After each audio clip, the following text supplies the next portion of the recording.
good morning in America and good afternoon in Europe and different parts of the world. Thank you so much for joining us, everybody. This is a fantastic, wonderful event that we have been so excited to see. The attendees are still kind of coming in electronically, so welcome everybody. And we're just so excited to have an amazing talent and an amazing guest here, great friend of mine and a veteran of the visual effects and animation industry, Gianni Aliotti. He's the visual effects supervisor currently at Goodbye Kansas Studios. And Gianni, welcome to the webinar and thank you so much for being here. How are you? Thanks, Dante. I'm doing great. Before, I know there's a lot of people coming in and they're going to want to hear about visual effects and your studio, especially because your studio, it's like top of the mountain. I mean, the stuff that you guys have, the screens, the volumes, the capture stages. I mean, this is such an incredible opportunity for not just veterans out there, but eternal students like me to kind of peek behind the curtain and say, hey, what's it like, at some of these top studios? What's your day like? What keeps you passionate? And stuff like that. So, as we kind of roll into this casual conversation, I also want to say to all of our attendees coming in, this is your opportunity to ask Gianni some questions, some burning questions that you may have, and he's been down many roads in these industries. Get your questions ready, post them in the chat, and we're happy to take a look at those, and he's happy to answer them. But Gianni, welcome. Tell us a little bit about yourself, where you are, and what your typical day is like. Do you want me to run the presentation first, or? Absolutely, yes. Okay. Whatever you got. All right. Well, let's run this little tour that I made. Forgive me. It was maybe a few hours of my editing and filming work. No problem. It's meant to be fun. So here an inside look in any studio is huge. Yeah. Because it's usually closed doors and it's like, hey, big secrets in here. The fact that you could record just even a little bit of anything, I think so much of us are going to be so excited to see what's going on in there, Cool. Well, this is in Stockholm, Sweden. We're just south of the main island of Stockholm, if you know Stockholm. And here it is. I'll just share my screen. And can you see that okay? We can, yeah. Great. And while we're getting up this video here, let's do a little poll. Bobby, why don't you send out that poll? Because I would like to know, of the attendees here, who is in the visual effects industry right now, perhaps? Who is looking to get into the visual effects or animation industry? Because we're not just talking about visual effects here at the moment. We're talking about animated films. Gianni has a lot of experience on animated films, and he'll talk a bit about that as well. And also some, even some training. Right now I think is a great time for people to kind of level up and prepare themselves for whatever roles are coming up. There's a lot of work coming in, and we're more than happy to give away some free courses. Stage 3 VFX is a global school that has a lot of software training that you can watch. You can actually sign up for full feedback with mentorship, and we would love to offer all that. So if you are interested in getting some free VFX courses, please let us know, and we are definitely going to have a little raffle at the end of this to send those out. We'll let you know through email, things like that. All right. Well, I'm just gonna narrate it because Yeah, you could just step through. I found it. All right. Here we go. Okay. Let's take a look. Let's try it again.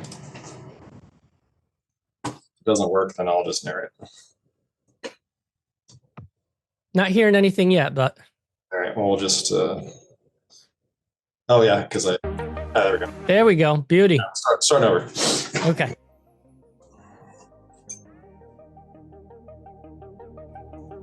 Welcome to Goodbye Kansas. Let's take a closer look.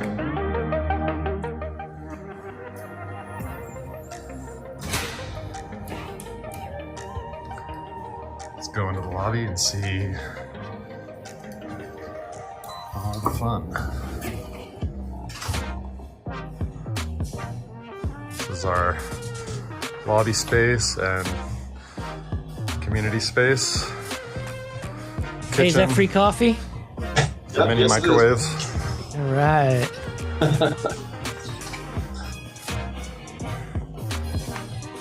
Gotta tell you, I love that logo. Yeah, It's sharp. I personally love this bathroom. Wow. I love the one on the right here. That's actually two heads. This is like Gaston's bathroom. Some of our scanning in motion capture. This is the behind. And a quick look at our motion capture stage. The famous stage. Preparing for a shoot, so we have to be quick. With the huge logo on the floor, which is just chef's kiss right there. Beautiful. Prop room's Quick pretty look cool. at our prop room. Here's David, our prop guy, and all the many Oh, wow. and things. So you have a full-time prop guy for the mocap. Yeah, it's a full-time business with Wow, that's awesome. Our motion capture makeup stage. room. And we don't just do our own projects. We do Actors ready? projects for other Sure. clients. Tracking markers applied on faces and so on. Oh, this is just incredible. Set our talent up with their motion capture suits and shoes, Takes a good gloves. 15, 20 minutes All that, to which takes get suited a up bit of in time. one of these suits. You ready? Wow. I'm lucky enough to put one on a few times, and it's. We have a separate client kitchen. I'm just So- breathing through this. I didn't want to bore you all with. No, this is fantastic. So, you know, I think a real interesting Here, thing studio is that, you know, back in the day, these visual effects houses, they only worked on their own studio stuff. And since George's ILM came along and said, hey, anybody is welcome. We'll help you make anybody's Studio movie. 2 is used You guys for are kind of in that model where you're smaller like, hey, VCam shoots and you know, it's more than just that sort the of thing. in-house We can also projects. do, You guys voice do recording everything here, there, with from talent. mocap and And then our Yeah, we do. We have scanning. Scanning. We have scanning clients. We have scanning and capture clients. We have capture clients. We have. Oh my God. We do VFX work. We do Look at this. a lot of This is- cinematic work. this is Skynet here.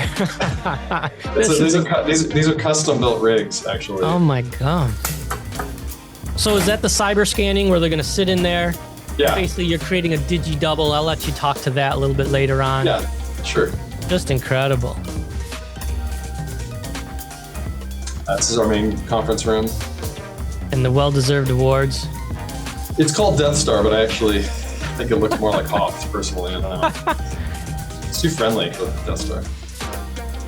Oh, very nice. You know, I'm noticing it's not pitch black. It's not so dark like some of these, like, I know Rhythm and Hues was notorious for like tripping over yourself trying to find the water cooler, you know. Is it always kind of lit up a little bit, or is it darker in the comp area? Or Depends. Yeah, in the comp area, we're always fighting over. I sit with the compers, and we're always turning the lights down. And you know, there's always someone who doesn't care. That's like, come on. or you got some fool like me that we used to sit next to you that would do Christmas lights, and it's like, oh my God, I can't see my colors. Yeah, that was. and tiki torches. Oh yeah. Oh, that's absolutely fantastic. That's wonderful. Thank you so much for giving us that incredible tour, and the facilities just look absolutely amazing. So you and your team should just be absolutely so proud. And you as visual effects supervisor, what's a typical day like for you? Before we kind of get into your journey and your history, you know, a lot of people are like, hey, I want to be a modeler, a rigger, an animator. They know kind of what's involved in that. But now you're VFX supervisor. What's your typical day like? When I'm working on a show, and that's most of the time, it's I get in at 9 a.m., maybe 8:30. Usually I have about 15, 20 minutes maybe to just get a cup of coffee and get caught up on the most urgent emails, maybe from a client from the night before. We work with a lot of US-based clients, so usually I'll have some communication from the evening.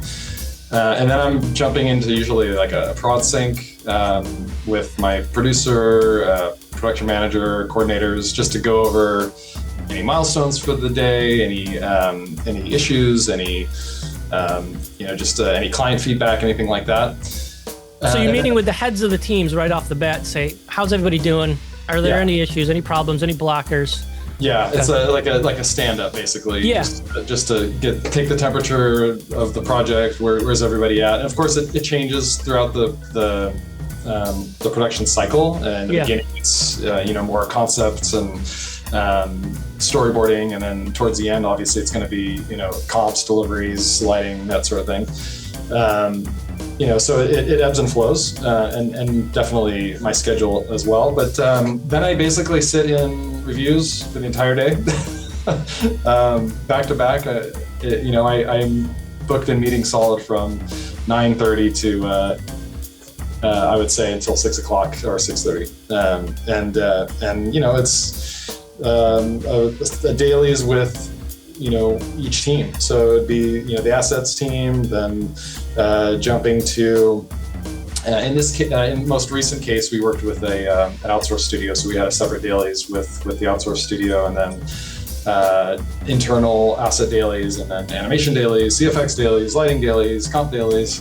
So you're like in the dailies room like 20, like just tons, just approving work, seeing how it's going. Yeah, just constantly. Yeah, and can you see my screen? I'm just showing some of the VFX. This is the house reel of 2024, showing some of the just absolutely amazing, unparalleled work of you and your talented team. So this is more the VFX side. So more, I'm really more working on the cinematics, full CG side these days. But yeah, this there's about 4 or 5 VFX soups at Goodbye Kansas, and 2 of them are more VFX centric, and then the other 3 or 4 are cinematics or long format animation centric. This stuff is so amazing. How many people are at your building, and is it, can you tell a little bit about how many are working on this stuff? How many would be on a typical project? So you have in a show. How do you kind of divide up that work, and do you have other people you go to? Like what's a typical, what do you get, about 500 or so in your studio there? No, we're not that big actually.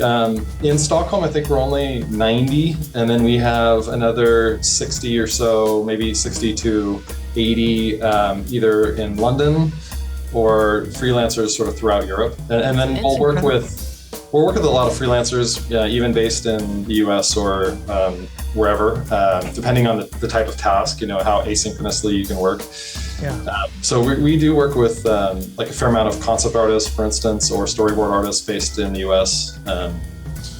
Well, it's interesting, the fact that so few, I mean, because I think of like ILM and Weta, they just have, it seems like an army of people, and it looks like an army's worth of work. And you guys are apparently so efficient that with a smaller team, you're knocking out this top tier work, which is just incredible.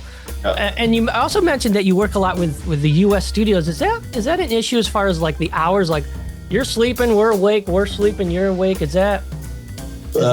By the way, I should mention too, because I failed to do so. We also recently partnered with an Indian studio as well. So there's that branch as well, but that's still sort of spinning up. So it's pretty global. Yeah. You're all over the place. So when you walk in the morning, you're getting emails from literally every corner of the world here. Everyone's on different schedules, on different hours and time zones, and the fact that you guys are putting all this together with such a disparate, sometimes bunch of resources is just amazing. And just looking at this stuff, let me ask you this, because I've always had this kind of question for people who are into the supervisor role now. And I call it like on the box. Do you ever miss being, quote, on the box, where it's like, hey, I'm going to jump into Nuke. I'm going to put on my, my jazz headphones, and I'm just going to be in the trench all day, just working on this shot. Do you ever miss being on the box, so to speak? Sometimes I miss the very, not to say simple, but the clear focus that, this is the shot that you're working on, and this shot has a problem, and it's such a, it can feel like such a big deal when you're in it, but when you sort of step away and you're looking at the entire show, and then to come back to a single shot, it feels so much more manageable and relaxing to just handle that one thing. And there are definitely times at the end of my last project, I had been on it for almost 2 years, and I I was so eager to just call out shots for me to work on that I just this is a problem shot, I'll fix it, it's fine. Yeah. And did you do that? Did you say, oh, this one's not working for me, here, give me this, I'll be back in a couple hours? Production's like, I don't know if you have time to do that. Like, trust me, I only need like 2 hours. So if they can't find you, you're in the like the closet, the janitor's closet, just working away, on a laptop. Wacom tablet and monitor cables coming out of it. That's probably a lot of what a lot of people kind of miss, because they go into it saying, I want to create something magical. I want to do something where I'm proud of it, my teammates are proud of it, and you could step back and say, oh, look, I put that little extra firefly in there, and I did that and the other. But now, basically, since you're in this different position, these are like all your family kind of shots now, right? Yeah, it's a weird dynamic where you spend so much of your career working on your piece and being a team player and feeling like, okay, I'm doing my part, and I'm happy doing that, and there's my credit, and I'm good. Yeah. Then the more you sort of get involved, the more your role becomes a more global role, and you have more creative say, but it's at an arm's length. You have to trust the people that you have on your team. You have to be good at explaining what you want and coaching them to with paintovers, and that's really more of the creative work that I do nowadays is paintovers. I spend most of my free time doing that. Really? Okay. Yeah, when I have any time between reviews, I'm usually doing a paintover or finding reference or okay. That's really interesting. You make a really good point, is that a lot of people, they become experts in whatever they're doing, Maya, Nuke, Houdini, whatever. But it takes an extra, like almost a different part of your brain and mentality to say, okay, now I'm going to kind of run this team.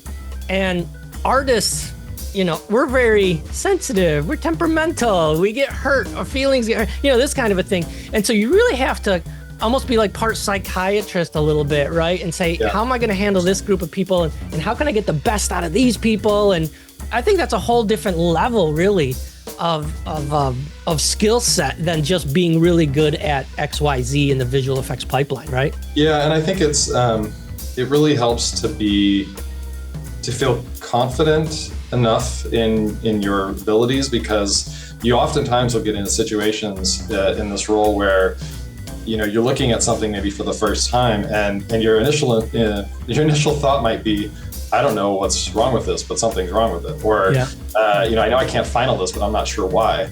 And so, you have to really, it takes time to get to that point where you can look at something quickly and know what's wrong. But it's also admitting when you don't know something, so that your team will trust you. And if I don't know, I'll say like, something's wrong with this, but I'm not sure what it is right now.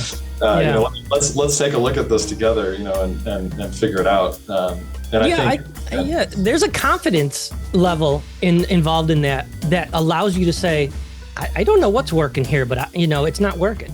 And I think that's a confidence, that's a secure, and the fact that, we always said, no huge egos in the studio when we work together and stuff like that. And I think that plays a huge role to say, hey, we're all on the same side here. We all want what's best. We're not married to this piece that somebody maybe created.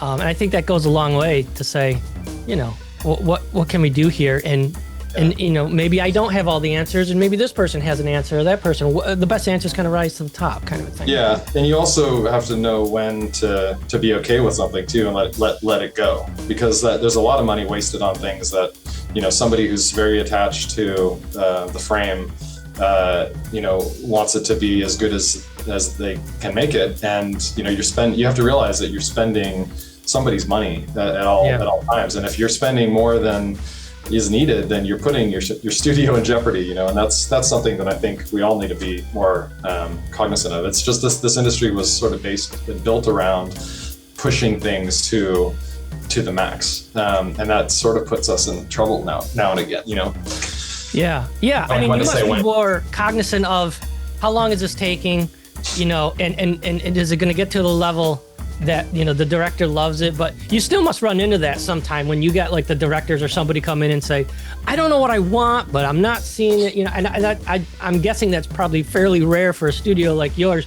But throughout even your career, when you're just dealing, even as a freelancer, you're dealing with a client that's like, I don't know what I want, but I'll know it when I see it. It's like, uh-oh, Yeah. you know, because time is money, right?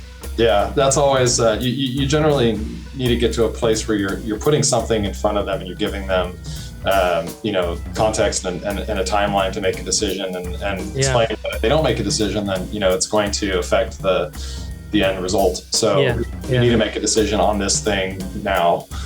Here's the options, you know.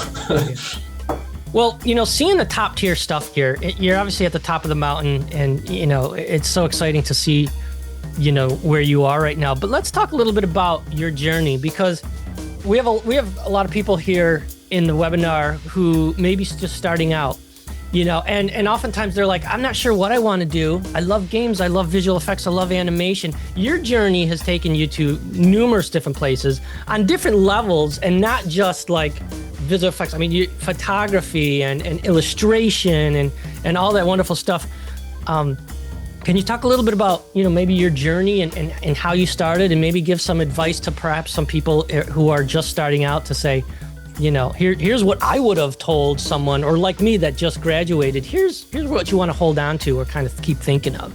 Like, where did you start? Where did I start? Well, I mean, I started out by dropping out of college, which, you know, is not the best advice, I would say. Finish college. Were you in the closet on a computer or something? No, I just I was so eager to get working that I wanted to, you know, get to it. But that really, that's a tough road. Anyway, so I started pretty much at the bottom. Doing roto and paint for PDI, which then became DreamWorks later, PDI DreamWorks, and so that's how I got my start. Basically dust busting and rotoscope. Now, was that before or after my favorite? Way before we met. Yeah, that was in. You know, oh no, I mean before and after one of my favorite movies of all time, Sky Captain. Oh, before. Okay, that was before. Okay, so continue, please. Yeah, so 99, I think I started there. Okay, in California. Beginning in 2000, end of 99, in California, Bay Area. And you know, at that time in your career, every week feels like months. It was really only a year, I think, that I was there, but it felt like 10, you know, just because you learn so much in those early days. Yeah. And then I really just sort of, you know, figured it out by feel what I wanted to do. I had taken courses at Academy of Art in animation and, you know, computer graphics on, you know, what was at that point, whatchamacallit, not Maya, but Softimage? Power Animator. Power Animator. Okay, so we're going back. Okay. Way back, yeah. I had to think about that. I think Indigo or O2 boxes, Silicon Graphics boxes, which were about $40,000 a piece. So this is interesting you say that, because a lot of people say, I want to be in the industry. What software do I need to know? But it changes so much, right? And it's like the foundational skills are important more than saying, I know where the buttons are in this XYZ package, right? Yeah, I mean, we work primarily in Houdini, but that's pretty rare for, you know, for doing environment work, for instance, or, you know, DMP artists having to work in Houdini. That's just something we've put into place because it works for our pipeline. Yeah, it's very native with USD, and that's a big part of our pipeline. So your matte painters work in Houdini? They do, yeah. That's a big ask, I think, of matte painters, right? Because it's not the most intuitive UI, notoriously. Yeah, right? there's a lot of setup that we've put in place for them, but it is definitely, and we train them. You know, sure. Recognize that it's not the first package you go to. But I think now, like Clarice, is dead, so there isn't anything else other than Houdini that can really push the scattering to the same level. Okay, so it's for the geometry, the forests and the instances. Okay. Yeah. That makes sense. Yeah. Cool. But I'm sorry, what was the other part of your question? You were at PDI and you were working on projects, and you're like, okay, I dropped out of school, but I'm doing what I love. Yeah, and then I just sort of worked my way up. I bounced into, so I did a few projects there, AI and the Mexican, and a few. We had maybe 20 shots on AI. I did a bunch of Teddy armature, roto paint removal kind of stuff. Yep. That's how I really got started, and then I got to comp the morph shot when Gigolo Joe changes his hair and. Okay. Where he shakes, comp. Yeah, he shakes his head. Okay, yeah, so they love what you're doing, and they're like, "Hey, Gianni, jump on a comp now," and him shaking his hair was like, "Now I'm really moving along." And it was basically like, here a bunch of other people already did some work, and we trust you to finish it, kind of thing. Yeah. So it was but it was But nice, that's huge. I mean, trust goes a long way. I mean, a lot of times I tell a lot of my students, it's not just what you know. How are you on the team? Do people love you? Do they want to go to lunch with you? You know, that's a huge thing, because you're going to spend so much time with these people, you know? Yeah, that's true. Definitely. And you got to be personable and just be friendly, and, so you're doing great, and you're actually working in the movies, which is wonderful. Yep. And then where did you go from there? So from there, I actually, the first time around, I moved here to Sweden with my wife, and took a job at a game company called Termite Games in the south of Sweden. So then switched completely into a different area. I hadn't worked in the production side of games before. And I took on a job doing level designs, and that's where I first learned lighting, because I would light publicity stills. Yeah. And really kind of wore a lot of hats. We were a team of about 6 people, so I was doing everything from recording cans of soup to get the sound of a grenade in the street on the cobblestone, to writing the manual for the game in Adobe InDesign. Everything. So, and then from there, ended up coming back to the U.S. to LA, and a bit more at EA LA doing lighting. Which I was really not qualified for, to be honest, but managed to get that job, and then soon became a lead lighter. And then Dante, Sky Captain. Hey! One of my favorite movies of all time. Yes. Yeah, and it just worked that way. It was a year or 2 year. There was Sky Captain. Yeah. Yeah. That was a year and a half worth of work. I think I comped like 80 shots or something. Wow. Definitely the biggest volume of on the box work that I've done, but it was such a fast pace. I mean, that show was running. That was Dan Blank, one of our compers, actually. It was one of the fastest running shows I've ever worked on. That was my shot right there, actually. Oh yeah.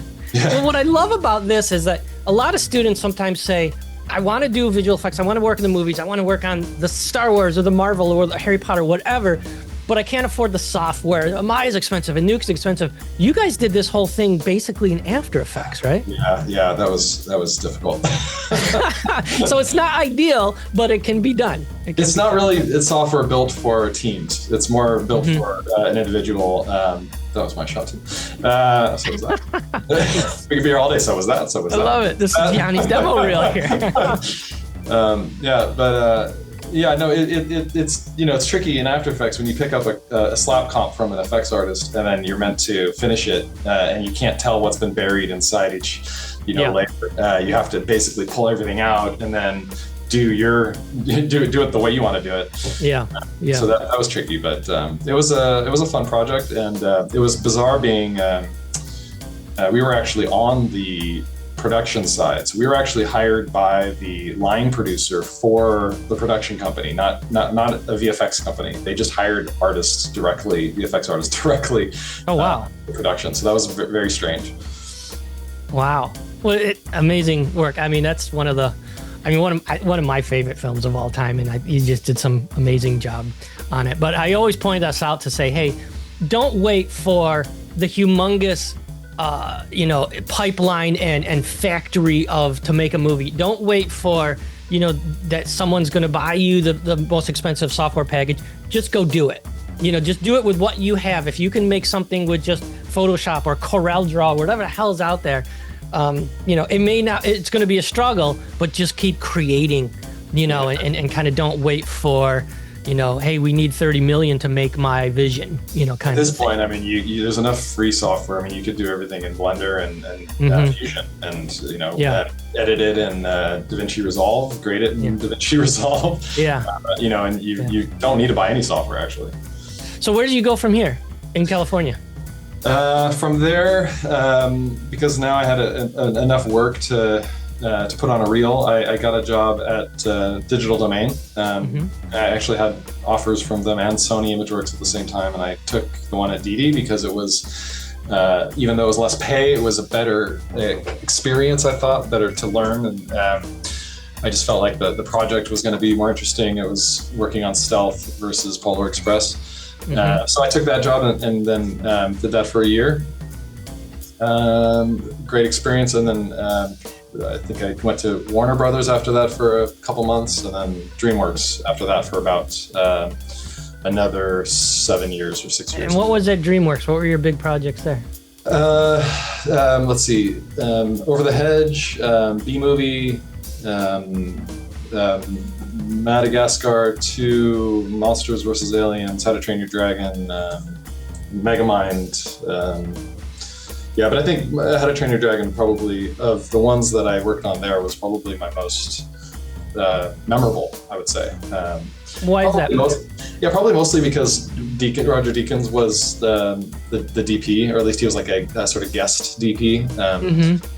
He would come to the studio every once in a while or call in, and just getting to hear his approach, and it really kind of shaped a lot of my perspective on cinematic lighting, because he didn't subscribe to this is CG, so we have to do it a certain way in CG. Right, he just wanted to do it the way he would do it, and they make it work in CG.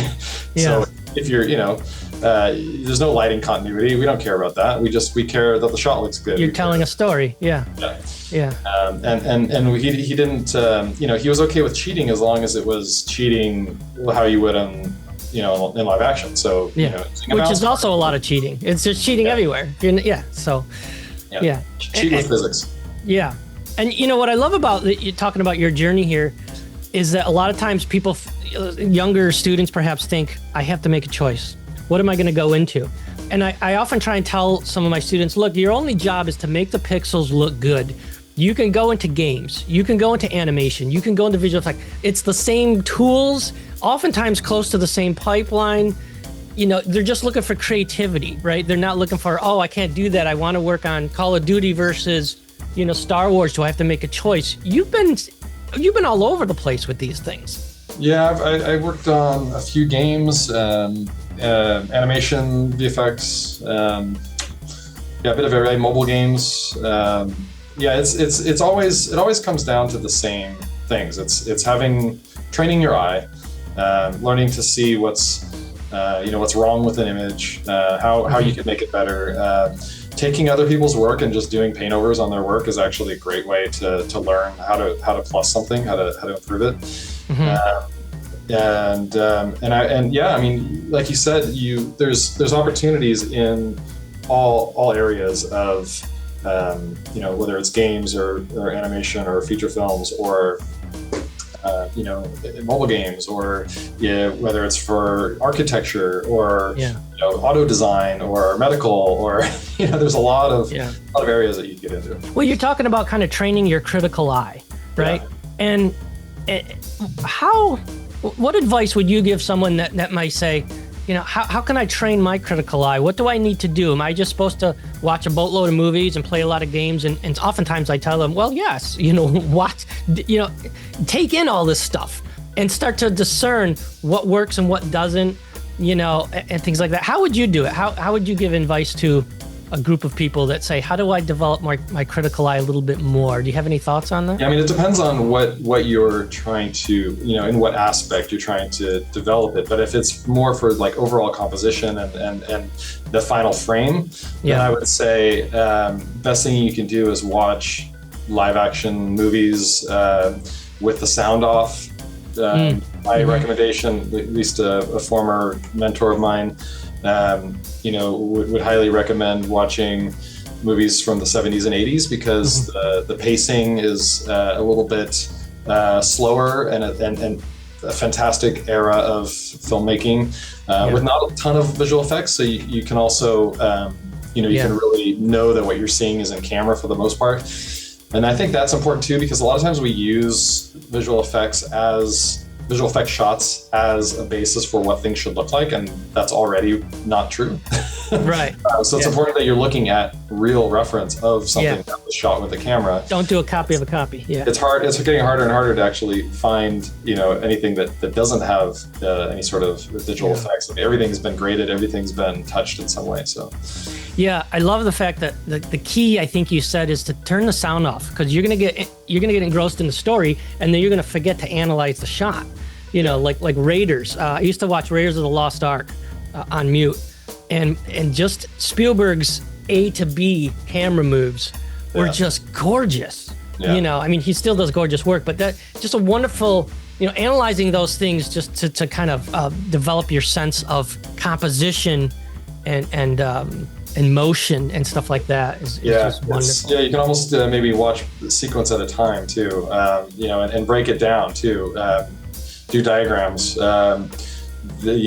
They call out the types of shots that were used. First, it was an establishing shot. Then it was a two shot. Then it was an over the shoulder. Then it was an over shoulder the other way. Then it was tracking shot and revealed a character in the next shot from. Yeah, like you're reverse storyboarding it. Yeah. Yeah. You're analyzing it and understanding, what was being done. That's a great way to improve your eye for storytelling, definitely. And also photography, I would say, participating in photography, drawing, illustration. Well, you do a ton of that. I mean, you're not just, approving and doing paint over. You're constantly photographing. You're going outside the studio. You're looking for shots. You must have your camera with you all the time, right? You're always drawing and photographing and getting inspired by these things, right? Yeah, I've gotten bad about having my camera with me because I drive to work now. But when I used to take the public transportation, I would always carry my camera because you never know. You never know what you're going to see. And I don't like shooting. I do shoot on my phone, but it's not the same experience. I prefer my Fuji cameras. And what do you use? What's your camera of choice that you walk around with? What do you like? I have a small Fuji with X10. No, that's not right. XE10, I think it is. Mm-hmm. Or XE20, I think. And that one's great. It's got the same sensor as the XH1. That's like the bigger one that I use. But it's a little stripped down, but it's a lot lighter. It's smaller. I can put a small little pancake lens on it, or a little 35, and just have it on me. It's great. I love it. And people ask me all the time, "Is that a film camera?" Nice. No, it's difficult. And you're coming from lighting. You lit and comped for so many years. You were just walking around. Are you just saying like, "Wow, look at that shadow," or "Look at how the light is doing that to that texture or material or whatever"? Is that what you're grabbing, or are you looking for other sources of inspiration, like people or characters, or just usually people? Yeah, usually I'm trying to find something that a moment that nobody else has seen or can't be reproduced. It's the it's the classic person walking into the beam of light in front of a building at just the right moment, or to create a composition that'll never happen again. That stuff is and that most people would just miss. But you're capturing it, then you look at it and you can analyze it, and I think that kind of intuitively gets reflected back into your work, right? You're like, oh, I remember I captured that. Let's see if I can put that in a shot, or I think if nothing else, if you're working with cameras, you're constantly thinking about what the lens is going to do, how's the light, being interpreted through the lens, the halations, just the subtleties that come out of taking real photographs. And if you're compositing, then that's something that you need to be aware of, because you need to know what something needs to look like to look photographic. So yeah, no, that makes a ton of sense.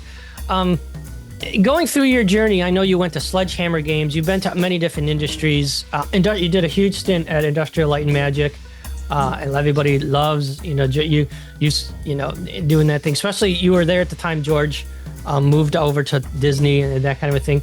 All of that combined kind of creates all this magical inspiration to you. Now, getting back to where you are now. With some of the stuff, did you have any favorites of some of the previous Goodbye Kansas stuff that you were like, oh man, that was just so much fun to work on this project or that project? Well, I've only been here for a little over 2 years. So I mean, for me, I worked on one project. The first one that I worked on was Total War Pharaoh cinematic trailer. I don't know if you have that one in there, but that was really interesting. That was unlike anything we had really done before. I mean, the first 2 minutes of it, a minute and a half of it, are following a scarab beetle in the Egyptian sand, watching it push a dung ball up a hill. But we had to get that macro photography look just right, and so we scanned real dirt, and we scanned real scarabs. We worked with Lund University. They sent us 2 scarab beetles, and So you go to the source. Oiled them in water and moved them around to see how their joints move, and they smell. So you're not going to look for a VFX shot, because I know there's those little beetles in Indiana Jones, and you're just like, no, give me the beetle, right? And give me, I'm going to go out back and I'm going to find dirt, and. Yeah, that was actually Callum Hart, our producer on that project. I think was the one that reached out to. That's great. He found out that the biggest scarab beetle research, or one of the biggest ones in the world, was here in Sweden. So he reached out, and they wanted to work with us and give us all kinds of information about how they fight and this and that. And that was pretty interesting. You've been on so many projects that so many people would be like, oh my God, that's one of my favorites. I mean, we're looking at Game of Thrones season 5 right now that you were on. The Clone Wars, you did massive amounts of work on. Bad Batch, I know you were on, stuff like that. Tons of work at ILM, and a lot of it is like, how do you kind of stay inspired with all this? I mean, do you just have this unending passion to say, what can I show that hasn't been seen, or what can we do as a team to show? I mean, because after a while, there's just so much content out there. It's like, I can't keep up with all the great shows out there, and I want to watch that, and I want to watch that, and you just need like 1,000, platforms to subscribe to. It must get harder and harder for visual effects studios to say, we got to keep raising that bar, because there's so much out there, right? I think it's interesting, the long format cinematic storytelling, or the long format storytelling for me is really interesting, because I really love the storytelling part. VFX is fantastic. I came in the industry doing VFX work, and I love its contribution to other people's filmmaking vision. But at some point, the thing for me became, if I can be more involved in the filmmaking part, then that's a real joy. And so I got to do a bit of that with some of this work at Lucasfilm Animation on Rebels and Clone Wars 7 and Bad Batch and Tales of the Jedi and all those. But then now to get to do that type of work here, that's really what brought me to Goodbye Kansas. And I can't talk about it, but we did just finish up a pretty extensive project in that vein. So we'll be able to talk about it pretty soon. But it's that part's really exciting for me, because then it's, I'm there with our director, and we're deciding, what story are we telling? What is this world going to be like? What stylistically, how do we want to shoot this? That's a whole different environment then, right? Because visual effects people, oftentimes we're just like, I don't know what the hell's going on in this story, but this is what I have to show. Who knows what's happening? But now you're like on the other side of the, the glass wall, so to speak. And you're like, what are we going to decide to show? Which is a whole different, which must be so freeing for you, and just a wonderful kind of feeling to say that you're really inspiring and kind of influencing the entire piece, and not just like, hey, that was a really cool tidal wave. It's like, no, why is there a tidal wave? Kind of a thing. So it's really straddling both sides of the production at that point, because you're there to work with the client and meet their expectations, but then you're also developing the script, you're developing with the art director the look of the show, and with the director as well, of course. You're scoping things as you go to make sure that we can actually afford to build it, we can afford to shoot it, we can we can afford the amount of days on the motion capture stage. Everything has a cost, everything is a choice. And that's the hardest part of the job, is that everybody needs to know what you're going to do, what we're going to do at all times. And that's that's very, very difficult.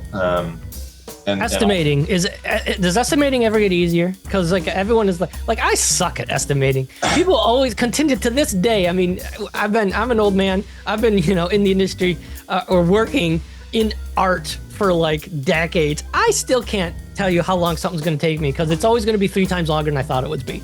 Is that always the perpetual challenge of saying it's going to take this long and this is what we're I think it's really good to pay attention to, that's actually really good advice for new artists starting out, to pay attention to how long it takes you to do things. Just write it down in a notebook. I did this thing today, during end of the day, write it down. Because over time, as you become more and more senior, you're going to find more people are going to start asking you, how long is it going to take to do this thing?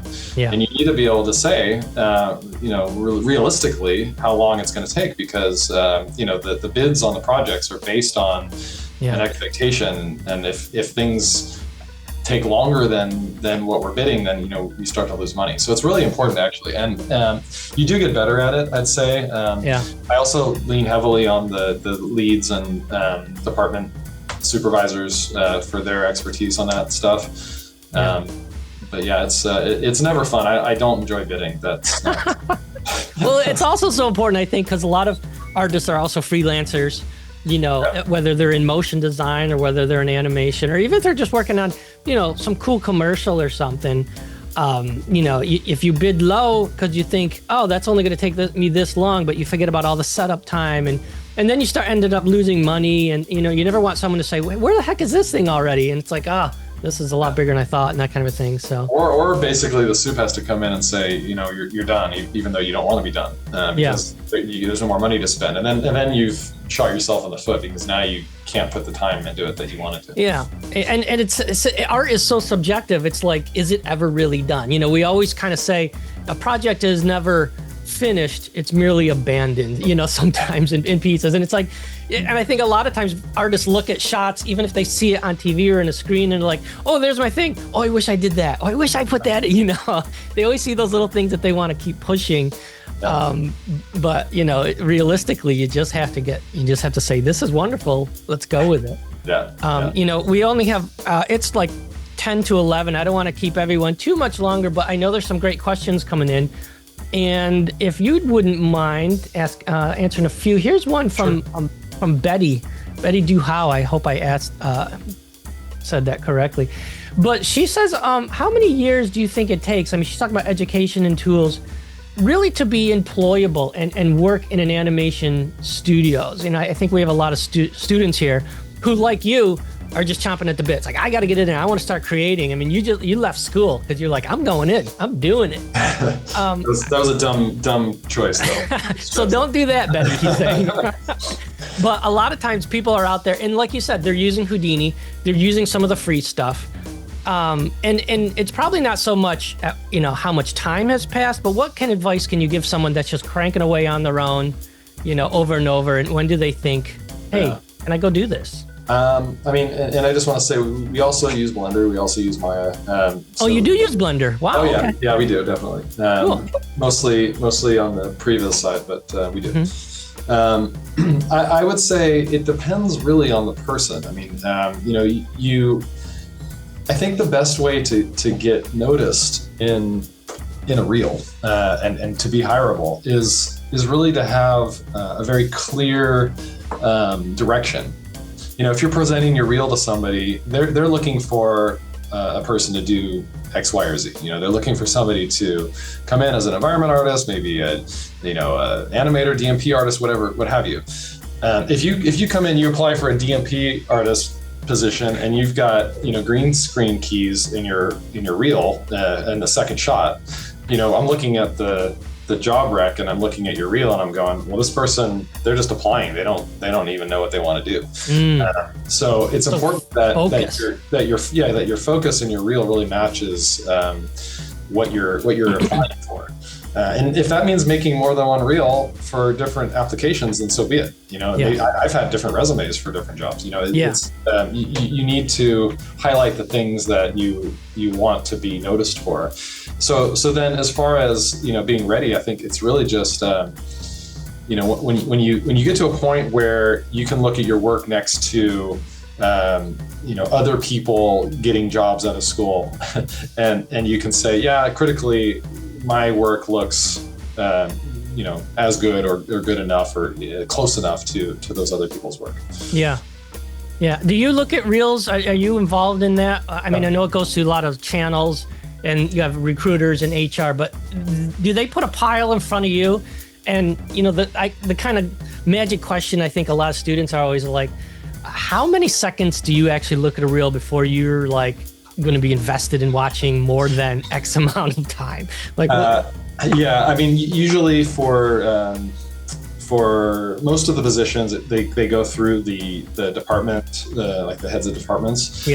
I'm usually more involved when it's something critical that we need a freelancer for immediately, like we're hiring a storyboard artist and we need them to start tomorrow, or we need 2 concept artists and we need them yesterday, like that kind of thing. At Lucasfilm, I did review a lot of reels for lighters, environment artists, that map painting artists, that sort of thing. So I have plenty of experience reviewing reels. I would say it's better to have a minute worth of work you're really proud of than 2 minutes worth where the second half of it is stuff you're not proud of. Because if the person reviewing it is excited in the beginning, and then by the end they're going, ugh, oh god, that's not good. That's what they're going to remember. Right? That's what they're going to remember. You don't want that. So better to leave them wanting more of the good stuff. And there's no way that they know that that's all you have. But you're not gonna go through a whole minute, 60 seconds thinking, is this gonna get better? Like realistically, put your best work at the front. What's your are we like less than 10 seconds maybe? If you don't have something good in the first 20 seconds, then it's the person, you may be reviewing it in a group setting. The person you want to pay attention may have turned to talk to somebody else, or lost interest. I mean, we're all so busy in this industry. You need to always present yourself well, and be engaging so that people want to look at your work. And you got 10 to 20 seconds really to make that impression, right? Well, if you haven't made an impression in 10 or 20 seconds, I'm probably losing. You got a stack of them. I mean, and this isn't your job. You got to get back to work, and it's like, okay, let me go through these and find the gem, right? No one says, hey, you got nothing to do for the next 2 weeks. Want to look at these 5 reels? That's never going to happen. You're usually hiring one person at a time. So you're not, it's not like you're looking for 10 environment artists. You're looking for one. And you don't have a lot of time to do it. So yeah, totally. I'm just looking through some of the questions, and these questions are great, everybody. Keep them coming in for Gianni. And I know Peter Kiger has a interesting question that I think affects a lot of artists staying motivated, with potential some free time right now.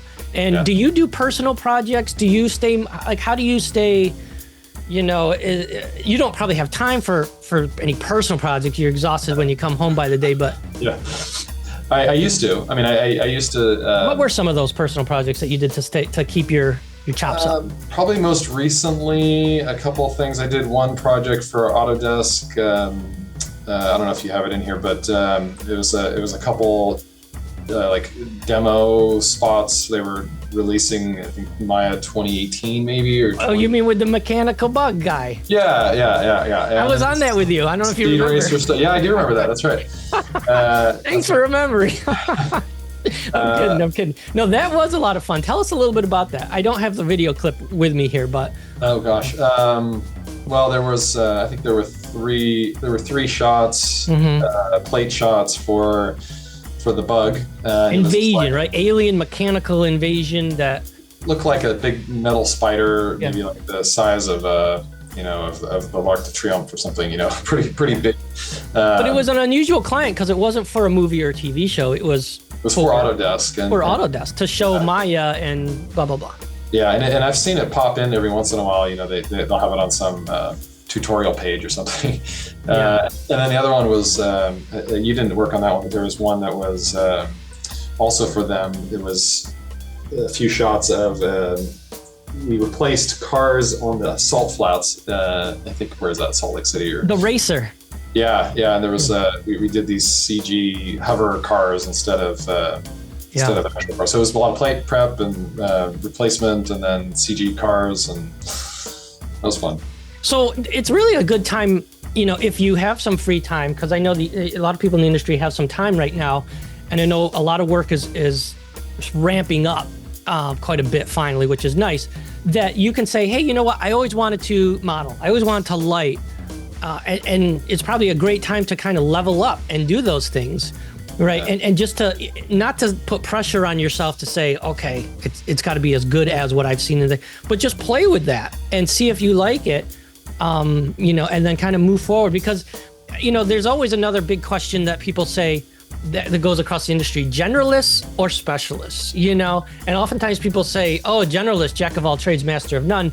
But do you have opportunities for artists to kind of go up and down the pipeline to say, yeah, they're a matte painter, but they want to help out on this, or they're a comper and they want to do some, is there opportunities at your place or other places you've been to?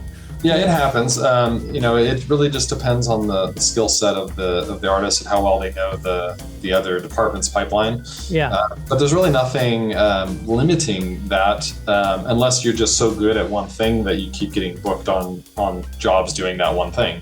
Yeah. If you're a rock star environment artist and there's always environment work, then it's going to be tough to go to like look dev or something else when you're needed elsewhere. But no, absolutely, we definitely promote that. What happens where like maybe a DMP artist is also doing some concept work, or there's crossover between look dev and lighting always. Not so much comp and light here, just because we have a pretty dedicated comp team. They stay pretty busy across both VFX and cinematics. But yeah, no, definitely opportunities for that. It is great to understand how the other departments work. I would say if you're doing these types of side projects, what I would recommend is teaming up with other people that and doing projects together, because a lot of times what becomes a little bit daunting is you sit down to do something and you're like, man, I want to do this thing, but I don't know anything about animation, or I don't know, I don't like modeling, or, and so I would say, call your friends who are, doing those disciplines and say, let's do something together, because then we get to do what's fun, what we enjoy. Yeah. Yeah. And so if you really love something like that, it's important to kind of go home and play with that stuff at night or on the weekends and stuff like that. To kind of fulfill that creative, oomph. You just need to, I want to keep creating, and it's probably pretty advantageous too, because you're all over the pipeline. You can help out in different parts and that kind of stuff. You were in comp, you were in lighting. I don't know how much modeling and stuff you've done in your career, or rigging or stuff like that, but modeling comp is a ton. And now going through and that just gives you, I think, just an absolutely fantastic opportunity to have that creative eye and say, hey, on this shot do this, and on this shot let's try that. Yeah, I think an area that goes unexploited in a lot of schools probably is the role of the matte painter, because matte painting has really become more of a hybrid between like an environment artist and a painter. you need to have a lot of cross-disciplinary skills, whether it's, traditional painting, whether it's doing environment work like scatters and some modeling, projections and nuke. It really takes a lot of boxes. So that's a nice area for people that are more interested in being generalists. That's really interesting because, when we think of map painters traditionally, it's like, hey, you're going to do some projections. You're going to work in Photoshop. You're going to move it over to Nuke. You're going to hit render, and hey, everything is going to be great. But you're saying that Houdini and all kinds of stuff like that, and knowing about scattering and instances and help you out with all that stuff. It's almost more like doing full set extensions or like making full CG environments, really, which not only I think gives the director and the supervisors opportunities to move the camera, right? Because it's there, it's built, So that's, I think, fantastic advice is to say, hey, get those tools under your belt and show them. People coming out of school, do you see some skills kind of lacking a little bit that you'd like to see more of, and say, hey, I wish they would teach this. I wish they would do that. I think it kind of goes back to that same thing a little bit. It is, certainly the map painting stuff that I'm talking about, I would say is, I also think that, just having the experience of working on something very, very complex, in a school situation, in a school setting, I think a lot of the time you're working on your own project, you're doing a team project maybe at the end of the semester or what have you. But picking up a shot or a scene from, somebody else, or even working with other people in the same discipline and having to collaborate with people that do the same job as you, not just, being the one lighter on a project with an animator, a comper, and a modeler, I think learning from other people of your same discipline really helps to push us. So I don't think I don't know, because I'm not in the school, the world of education, but I do feel like, simulating a real production environment more would help. Yeah. No, that makes a lot of sense. I'm putting this up on the screen. I'm giving you a trigger here. I know you worked with JJ on this too. The red forest thing is probably bringing back all kinds of memories for you. Well, the lens flares bring back a lot of memories. The lens flare. I think he actually told me at one point to tone it down, which felt like. Did you have like a whole box of lens flares that you would just keep throwing on the comp, or what? I didn't think there was a limit, but I found it, and I felt like that was a personal achievement. But no, there was JJ. You actually broke them. Yeah, I broke them. We had a bunch of lens flares that were shot his favorites on black, real light sources that were just tracked to across the screen, up, down, left, right, and we use those like crazy. So right when they knew JJ was going to be on the show, you guys just went and just filmed lens flares all over the place. I guess they probably had him from the first one. This was the second. Oh yeah, that's his signature, right? It's something else. Believe it or not, there's a lot of light sources on set though. It's not just added in post. There's a lot of little LED lights that he'll stick all over the place. Oh, so he'll do that just so nobody can paint him out on him, so or take him out of. Right, the studio is stuck with him. It's like, hey, sorry, it's in the plate. It's there. It's in there. That'll cost you X amount of dollars to get those 5 lens flares. Oh my gosh. Well, this has been an absolute joy to talk to you, Gianni, and I can't thank you enough, for being here and answering these wonderful questions. And, I hope we answered a lot of the questions from the group. But what an honor and what a pleasure it is, obviously, to see you and to hear and to get a peek behind the curtain. I mean, as soon as you're like, hey, let me show you around a little bit, I'm thinking of the scene from Wizard of Oz when they finally look in there. Hey, there's a dude in there. He's pulling all the levers, and that's what we are so privileged to have an opportunity to see today. Is that you showed us some of the levers and the inside scoop that not many people at all ever get to see. But even more than that is your personal opinions and experience and inspiration.